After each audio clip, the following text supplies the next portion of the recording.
Doctor ইউনূসের কাছে আমি বিচার চাই। ডক্টর ইউনূস আসলে আমার বাবার সমতুল্য। ডক্টর ইউনূস। ব্রাহ্মণবাড়িয়ার সরাইলে নিখোঁজের একদিন পর মসজিদের দোতলা থেকে রক্তাক্ত অবস্থায় ময়না আক্তার নামে 9 বছর। আসসালামু আলাইকুম দর্শক, দেশ ও দেশের বাইরে থেকে যারা এই মুহূর্তে ভিডিওটা ওপেন করেছেন সবাইকে অসংখ্য ধন্যবাদ। দর্শক, আপনারা প্রথমেই দেখেছেন শিরোনাম, এখন দেখবেন বিস্তারিতর প্রথম অংশে আপনারা সেই ময়নার নাম শুনেছেন। এই ময়নাকে মসজিদের উপরে নিয়ে যে নরপিশাচ এই দর্শন করেছে তা পৃথিবীতে ইতিহাস করে ফেলেছেন। কারণ মানুষ যা কিছু করুক না কেন সে কখনো মসজিদের ছাদে যেতে পারে না, কিন্তু উনি মানুষ না, উনি একটা অমানুষ, উনি একটা পশু।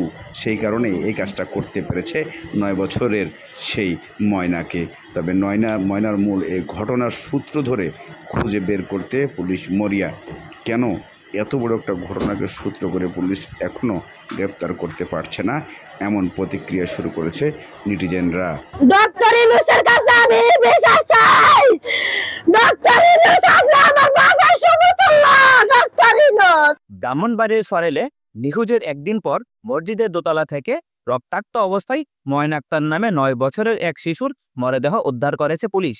রোববার সকালে উপজেলা শাহবাজপুর ইউনিয়নের ছন্দমিয়া পাড়ার স্থানীয় মসজিদের দোতলা থেকে তার মরদেহ উদ্ধার করা হয়।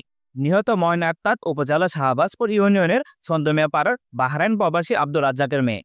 লতিফ মুস্তারি সরকারি প্রাথমিক বিদ্যালয়ের 5ম শ্রেণীর শিক্ষার্থী ও স্থানীয় একটি মাদ্রাসার নুরানি বিভাগের শিক্ষার্থী ছিল ময়না। নিহতের পরিবার জানায়, শনিবার দুপুরে ময়না বাড়ি থেকে খেলাধুলা করার জন্য বের হয়। এরপর তার কোনো সন্ধান পাওয়া যাচ্ছিল না। বিভিন্ন জায়গায় খোঁজা পাইবে আবার মাদ্রাসা চালাইতেছে। আমার যে মেধা অনেক ভালো, আপিসি পরে কোরআন কালকে বিকাল 3:30টার পর থেকে। আমার যে সন্তানটা তো সবাই ভালোবাসে, এরকম তো দেখছি না। এরপরে কারো ভিতরে কি ভালোবাসে আমার সন্তানের তা তো আমি জানি না। কারো মনের অবস্থা আমি কইতে পারি না কে করছে এইভাবে। যে আমার মামাতো ভাইয়ের মেয়ে আর কি, আমার ভাস্তি। গতকাল আপনার এই আসরের পর থেকে সে নিখোঁজ বলতে পারে, ওটা খোঁজাখুঁজি করতেছে। বাচ্চা মানুষ এদেশি গেছে কোনো না কোনো জায়গায়। তারপর যখন মাগরিবের আজানের প্রায় যখন সময় হয়েছে তখন মাইকিং করে বলে দিছে বাচ্চাটার এই অবস্থা। তখন আমরা গ্রামের এলাকার লোকজন বাচ্চা কাচ্চা নিয়ে চতুর্দিক দিয়ে আমরা ঘোরাঘুরি করছি।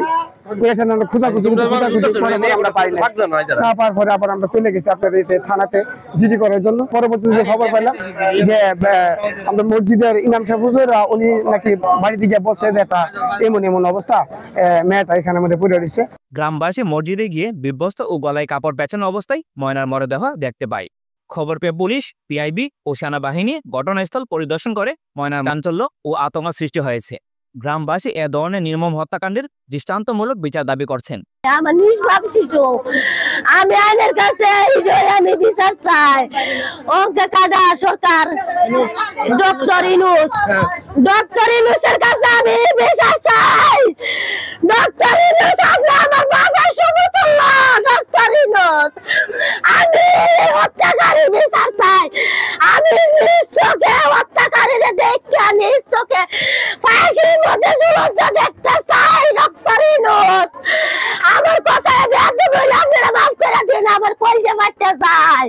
আমি একটা মা, আমার 3টা সন্তান, মধ্যে সন্তান আমার কাছ থেকে কাইরা নিচে গা। এতটুকু আমি আইনের সম্মুখে জানাই। আমার সন্তান হত্যা করছে, এভাবে আমরা বিচার চাই। আমার মেয়েটা অনেক শিক্ষিত, অনেক শিক্ষার দিক দিয়ে ছিল। আমার এই মেয়েটা যে এরকম করছে তার বিচার আপনারা যেভাবে পারেন আপনারা বিচার করবেন। অপরাধী তো করেন, নিম্নতম ফাঁসি হওয়া উচিত। কি বলবেন, বলার কোনো ভাষা নেই স্যার। এ ঘটনায় মসজিদের ইমাম হামিদুর রহমান ও মসজিদের মুয়াজ্জিন সাইদুল ইসলামকে জিজ্ঞাসাবাদের জন্য থানায় নেওয়া হয়েছে। ময়নার এ ঘটনায় সারা বিশ্ব এটাকে অবশ্যই চিন্তিত করে তুলেছে যে মানুষ মসজিদের ছাদে কিভাবে এটা সম্ভব। একে যে কোনোভাবেই হোক গ্রেপ্তার করে